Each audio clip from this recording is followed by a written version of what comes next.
നമ്മളെ ഈഗിളിന്റെ റെഡ് ആണ് വാങ്ങിച്ചിരിക്കുന്നത്. ഇത് വന്നിട്ട് നമ്മൾ നന്നായിട്ട് മിക്സ് ചെയ്യണം, അല്ലെങ്കിൽ ഇത് കാലില് പൊട്ടാൻ സാധ്യതയുണ്ട്.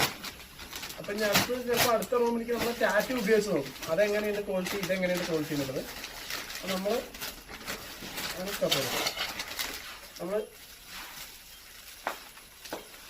ഇത് പൊട്ടി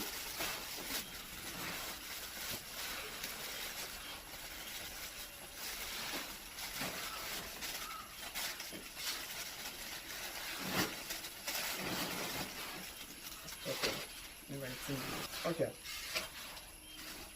ഇതിൽ നമ്മൾ വൈറ്റ് സിങ്ക് മിക്സ് ചെയ്യണം, അപ്പൊ നല്ല ക്ലാരിങ് കിട്ടും.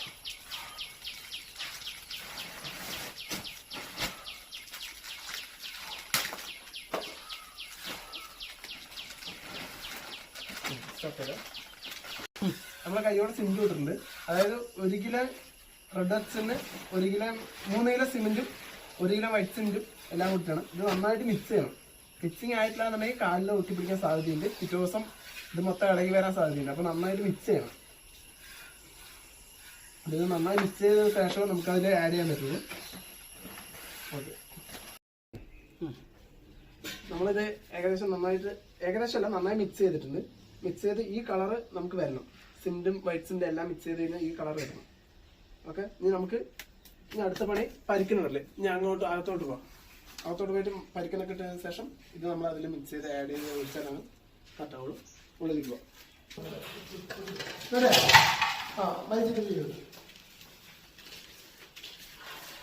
നമ്മള് ഇവിടെ മൊത്തം മാലാസ് ചെയ്തിട്ടുണ്ട്. ഓക്കെ അല്ലേ, മൊത്തം മാലാസ് ചെയ്തിട്ടുണ്ട്. ഇനി ഡൗട്ട് ഒഴിക്കാം. മാലിൽ ഡൗട്ടൊക്കെ ഒഴിക്കണം. ഇപ്പൊ തന്നെ കോൺടാക്ട് ചെയ്ത സാധനമാണ്.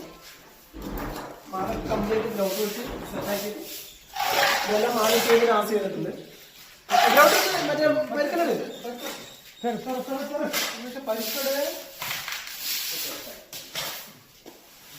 നല്ല മാല ഒക്കെ ഓക്കെ ആക്കിയിട്ട് നമ്മൾ ഫിനിഷിംഗ് വർക്ക് ഉടനെ ചെയ്യും. സബ്സ്ക്രൈബ് ചെയ്യാൻ മറക്കണ്ട.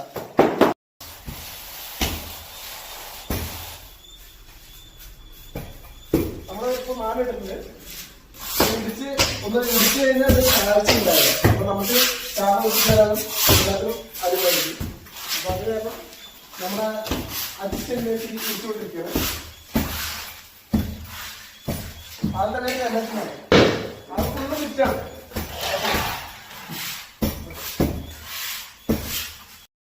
നമ്മളിതിന് ബ്ലാക്ക് കൊടുക്കാന്നാണ് വിചാരിച്ചത്. ബോർഡർ നമ്മളൊരു പ്ലെയിൻ ആയിട്ട് മൊത്തം റെഡ് വർക്ക്സ് ഉണ്ടാവുന്നത് ബ്ലാക്ക് കൊടുക്കാന്ന് ഉദ്ദേശിച്ചു. പക്ഷെ ബ്ലാക്കിന് സമയമായി വരുമ്പോഴേക്കും നമുക്ക് ടൈമില്ല.